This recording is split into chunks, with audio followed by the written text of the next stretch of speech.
Gittemor. Hej Gittemor, så skal vi hjem. Hej med dig. Derude Gittes hyggelige stue på Takshuset. Og nu skal vi snart til at hjem, jo. Det er rigtig hyggeligt. Surtag i saftevand. Nå, du må ikke med hjem på efterårsferie, Gitte. Jo, det bliver hyggeligt. Vi skal hjem på efterårsferie. 10 dage dog. Så har maden generet. Nej, så har maden serveret, Gittemor.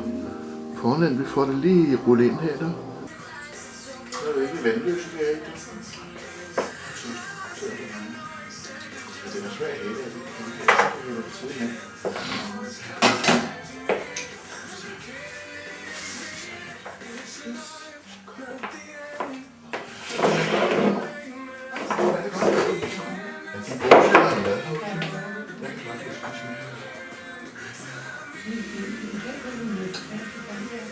det er også godt. Det er rigtig godt.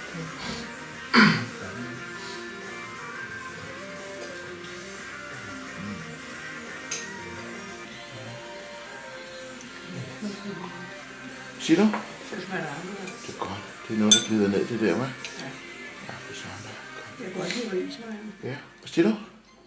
Godt. Ja, det smager også godt, ja. Amagerbanken har været tæt på konkurs inden. Det er en masse søde ting, du har her på bordet. Den næste ting. Du har da fodtøj nok. Der er både træsko og støvler. Ja, må man bare berykke træsko. Og her der har du fuglen over fra din fars hjem. Og dit barndomshjem. Ja, du har også kendt den, da du var barn. Den er fra min morfar. Det er også fra din morfar, ja. Netop. Og det her, det var den, jeg købte I Holland, ja. Nemlig, ja. Og Den lille. Det er et askebær. Ja, det var også fra din morfar. Og en støvlen der, det er en julepøl. Det er jo.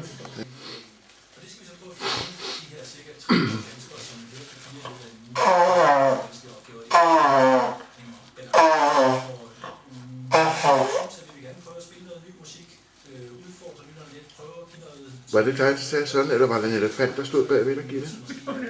Det var en elefant. Nu er der en, der har fået Pittes raskoen der.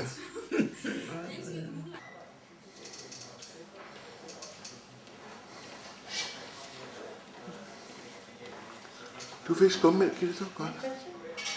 Nej, der er Christian, jo. Nej. Christian har været på Tenerife.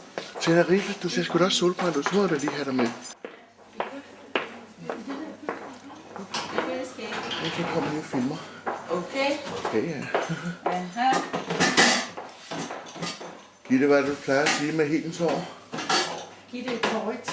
Korrekt til. Jeg forstår det ikke. Ja. Jeg forstår ikke, hvad mener de? Nej, men det er dit eget, du har selv købt det, ikke? Ja.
Det var dem, vi kørte i sommer, og jeg blev syg. Det var på den bakke, du sagde, nej, hvor er det smukt. Og så gik det nedad.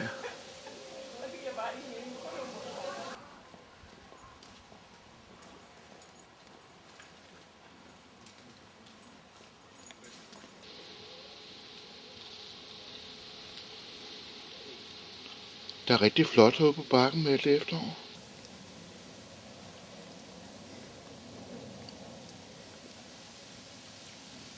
Skål, Gittemor.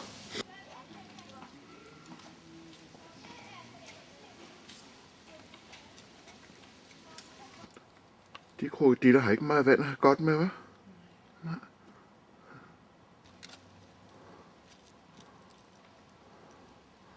Det er nok bare en dille. Gitte, tror du, det spørger det andet nu? Det tror du? Ja, tror jeg også.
Tror du, han er hjemme, Gitte, mor?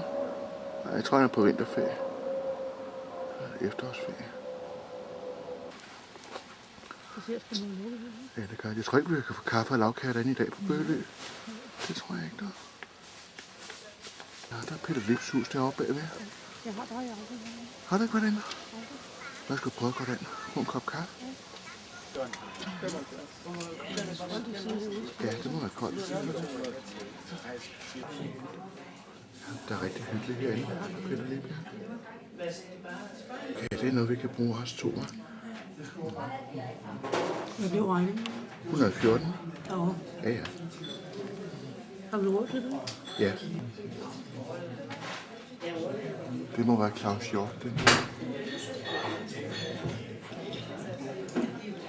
Gitte Guffetrold. Guffetrold. Skål. Kom, Peter Lips.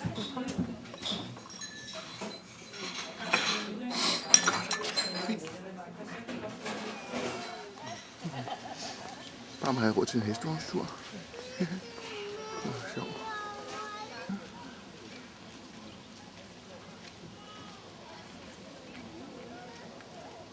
Ja, der er en hest, der har tabt nogle pærer her.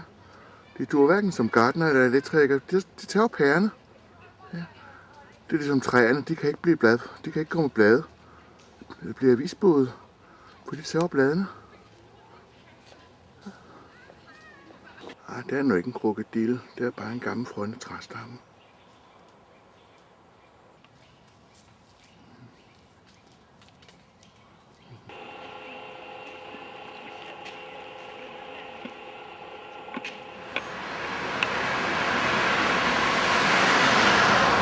Så skal vi herover have pizza, Gitte, mor.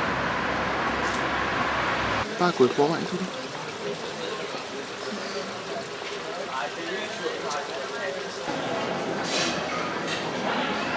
Og her ligger pizza.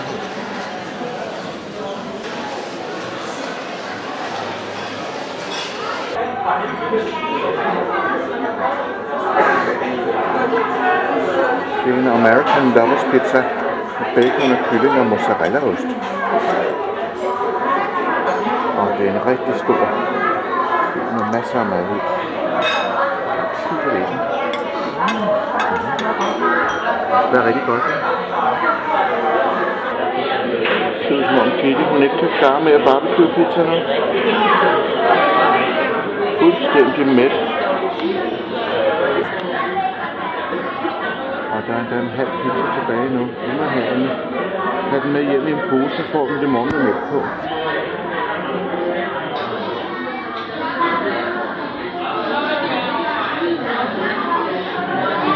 Kom lidt liv inden der.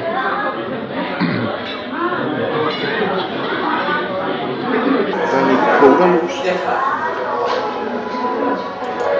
Og alligevel så begynder den at blive udryddet med pizzaen. Men du kan stadig få det sidste med hjem og få det i morgen med varm mælk og kanelsukker.